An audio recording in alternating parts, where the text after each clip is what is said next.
National conference के सदर फारूक अब्दुल्ला का हमास को लेकर बयान। कहा है हिंदुस्तान हमेशा रहा है फलस्तीन के साथ। हिंदुस्तानी हुकूमत के इसराइल का मौक़िफ़ अख्तियार करने पर किया अफसोस का इजहार।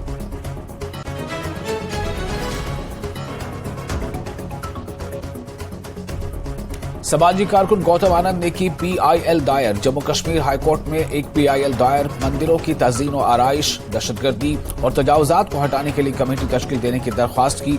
18 अक्टूबर को होगी PIL पर समाअत।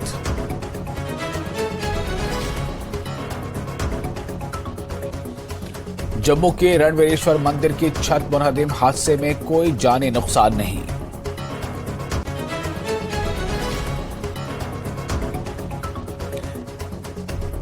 LHDC करगिल की तकरीब हलफ बर्दारी खिताब पजीर। नौमुंतखब 26 कौंसलरों ने लिया हलफ।